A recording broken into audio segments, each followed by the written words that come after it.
Good to go. Boykins are an interesting breed where, a lot of times people underestimate the ability for a Boykin, and sometimes they may just think that they're, house pet.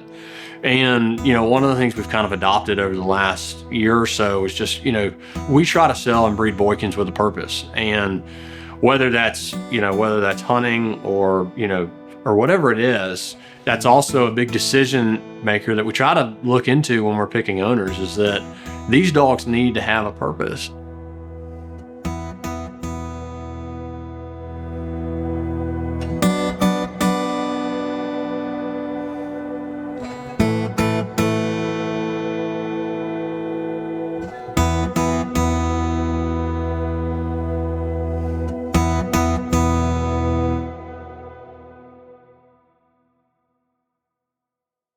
I got my first Boykin 10 years ago in college, and it really started when I was a duck hunter and I was going all over the country chasing waterfowl, and it really just turned into me wanting to get a dog to kind of follow and go with me. And so I got my first one, and it's his fault. He probably didn't get the greatest trainer, but it kind of transpired into what it is today.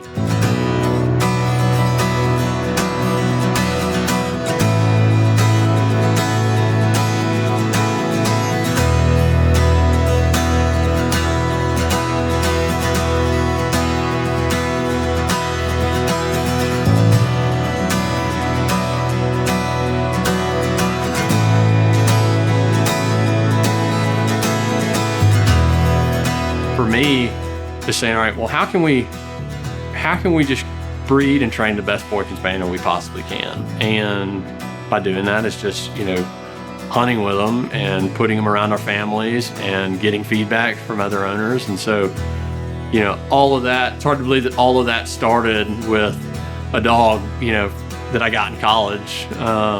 He turned 10 years old this year, and it's pretty awesome this year. He picked up 50-something mallards, in the first couple weekends of the season, which was just probably one of the most memorable hunts. So you don't see that very often with a 10-year-old dog, that's for sure. The first dog I ever got, and it was, we named the dog Ring. It was a beagle, and it had a ring around its eye, and we were at a hunting camp in Owasso, Alabama, and I really wouldn't call it a kennel. It was more of a pen at a guy's house, and they handed us the dog. I was probably 6, 7, 8 years old, and back then dogs were just kind of a tool, and it never really set in with me that the dogs are a true companion and somebody that we truly treat like a family member. And so it really showed me what I did not want to do. Right? It showed me kind of the proper upbringings of puppies and whelping litters, and it really just kind of showed me that, I've never seen or talked to the guy that gave us that dog again. And when I realized that I was getting into breeding, because we didn't plan to just get into breeding, right? We just got in because we love the dogs, we love the breed.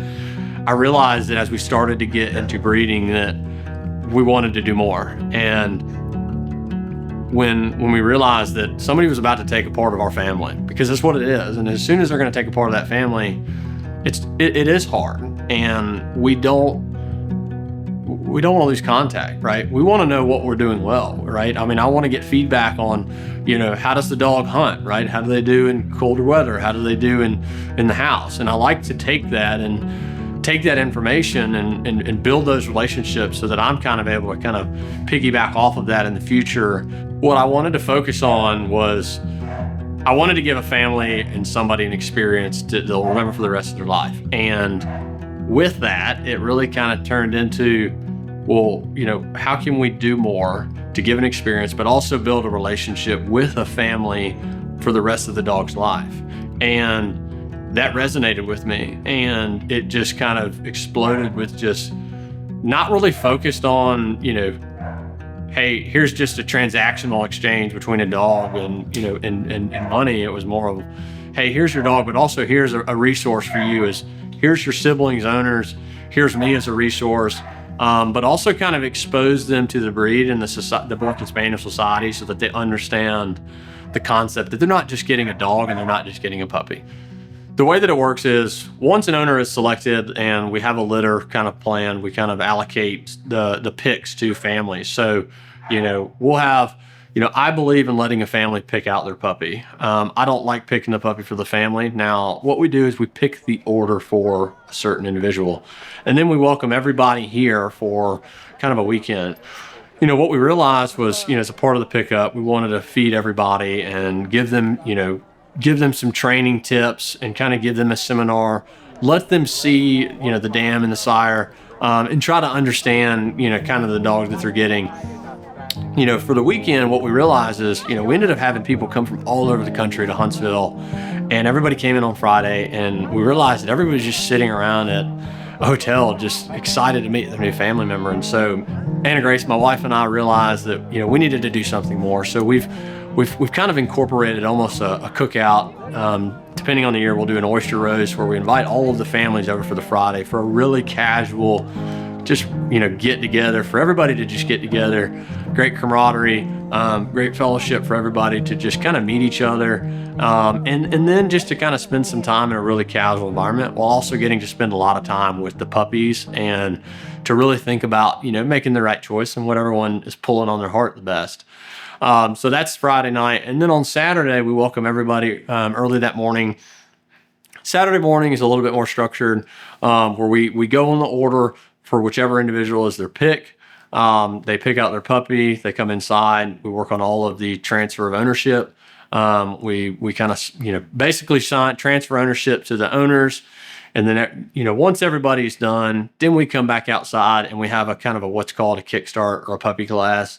This is a great time for owners to ask questions and to let me kind of give them the steps of what to expect with their puppy. And then after that's done, we have lunch. And then a lot of times we'll end up training some dogs. We'll end up running some dogs later that afternoon for families to stay. A lot of individuals, they may need to catch a flight or have a long drive home. So that's kind of the plan of events for a puppy pickup weekend. Training the dogs that we bred has become more common now because we've had a few more litters and we've able to we have a facility now to be able to do that.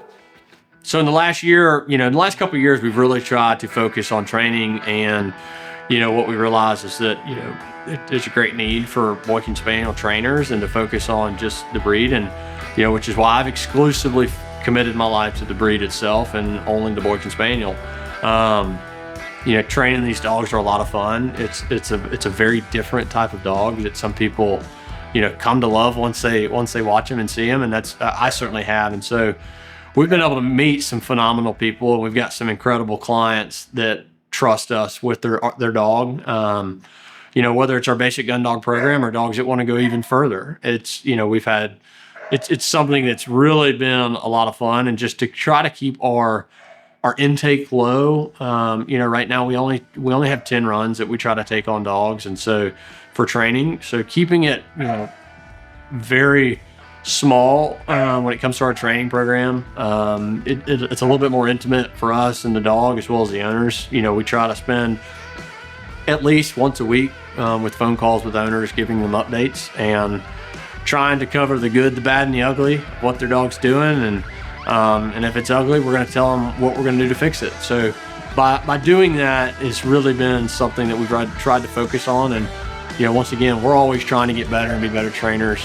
There's some phenomenal trainers out there and some phenomenal resources that, owners and people can rely on. And, I hope that with doing this that we can, help somebody with their dog, especially their Boykin Spaniel.